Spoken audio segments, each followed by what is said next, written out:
Hello friends, welcome to my YouTube channel all India jobs. आज मैं आपके लिए लाया हूँ राष्ट्रीय विज्ञान संग्रहालय, national council of science museum, ministry of culture, government of India की तरफ से एक न्यू रिक्रूटमेंट।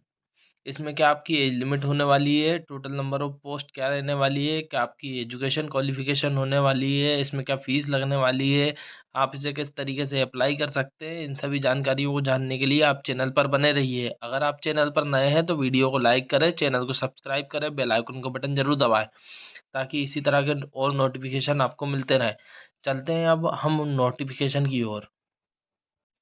तो फ्रेंड्स, जैसा कि मैंने आपको बताया, ministry of culture, government of India, राष्ट्रीय विज्ञान संग्रहालय परिषद, national council of science museum, Kolkata की तरफ से ये वैकेंसी आई हुई है, जिसमें block G N sector V, Vigyan Nagar, block G N sector V, Vigyan Nagar, ठीक है ना। और वेबसाइट दी गई है, इसके लिए ईमेल आईडी दी गई है और फ़ोन नंबर दिया गया है। आप जिस साइट पर जाकर इसे अप्लाई करेंगे वो साइट दी गई है www.ncsm.gov.in की साइट दी गई है, जिस पर जाकर आप इसको अप्लाई कर सकते हैं।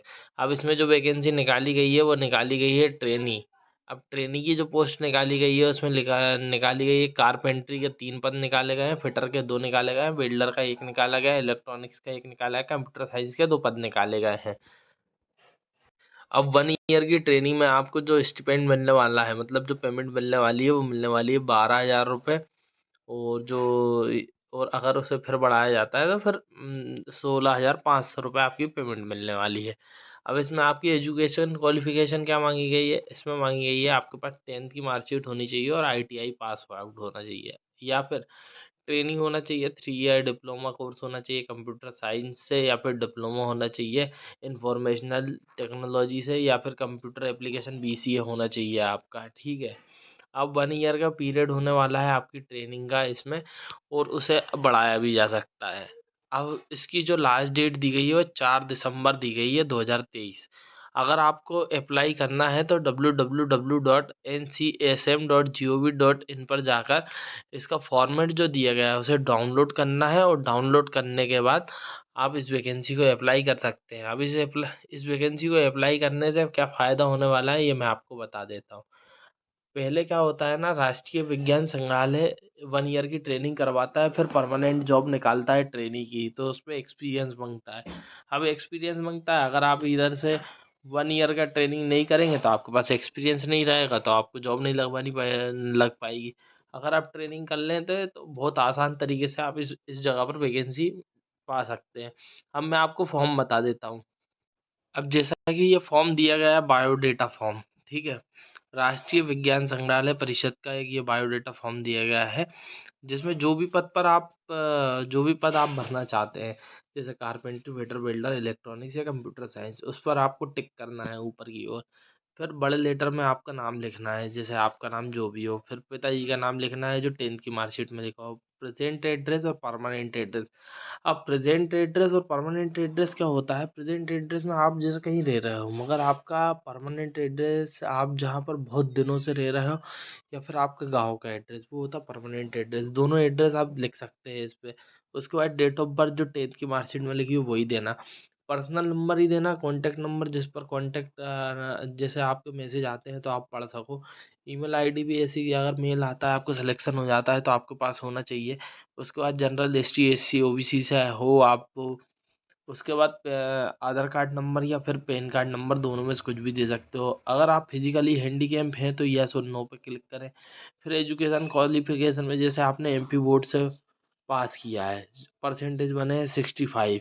उसके बाद ईयर ऑफ पासिंग आपने 2013 में पास की है, 2014 में पास करी तो ईयर ऑफ पासिंग। उसके बाद टेक्निकल क्वालिफिकेशन में भी वही, जैसे आपने आईटीआई की है, मतलब फिटर ट्रेड से की है तो आप लिख लें एनसीबीटी फिटर, ठीक है ना। उसके बाद डिवीजन और ग्रेड आपका परसेंटेज लिख ले 73 74 जो भी है। फिर ईयर ऑफ पासिंग आपने किस ईयर में उसको पास किया। फिर आ जाते हैं एक्सपीरियंस। अगर आपके पास एक्सपीरियंस है तो आप मेंशन कर सकते हैं कि आपने किस पोस्ट पर एक्सपीरियंस लिया है, कब जॉइनिंग ली थी और कब इसे छोड़ा है, ठीक है ना। और किस ऑर्गेनाइजेशन में थे काम करते थे, मतलब किस फैक्ट्री में काम करते थे, उसका नाम लिखना है, ठीक है। उसके बाद आपसे पूछा गया है कि इंग्लिश, हिंदी और अदर लैंग्वेज अगर आप बोल सकते हैं, पढ़ सकते हैं, लिख सकते हैं और बोल सकते हैं तो टिक करना है आपको। ठीक है। उसके बाद सिग्नेचर करना है आपको और सेंड करना है। तो इस तरह का फॉर्मेट आपको दिया गया है। तो ये फॉर्मेट को अगर आप डाउनलोड करना चाहते हैं तो आपको जो साइट दी गई है NCSM, NCSM की जो साइट दी गई है, NCSM की जो साइट दी गई है आपकी, उस साइट पर जाकर आप ये जो साइट दी गई है, इस साइट पर जाकर आप डाउनलोड बायोडेटा फॉर्म, रिक्रूटमेंट पर जाकर पहले आप जाएं NCSM, फिर जाएं रिक्रूटमेंट, फिर जाएंगे बायोडेटा फॉर्म डाउनलोड करके, और इस फॉर्म को आपको सेंड करना है इसी एड्रेस पर जो दिया गया है। इसको मैं जूम करके बताता हूँ। राष्ट्रीय विज्ञान संग्रहालय परिषद, block GN, sector 5B, Vidyanagar, उसके बाद कलकत्ता, पिन कोड है आपका 400091। ठीक है ना। ये और जो दिया गया फ़ोन नंबर ये आप डाल सकते हैं, ईमेल आईडी भी उनकी डाल दें, कोई दिक्कत नहीं है। ठीक है ना। फिर जैसा भी आपका नाम आता है तो आप ट्रेनिंग ज़रूर करें ताकि आप इधर पर बहुत आसान तरीके से नौकरी लग सके। अगर आपको वीडियो पसंद आया और वैकेंसी पसंद आई तो वीडियो को लाइक करें, चैनल को सब्सक्राइब करें, बेल आइकन को बटन ज़रूर दबाएं। Thank you.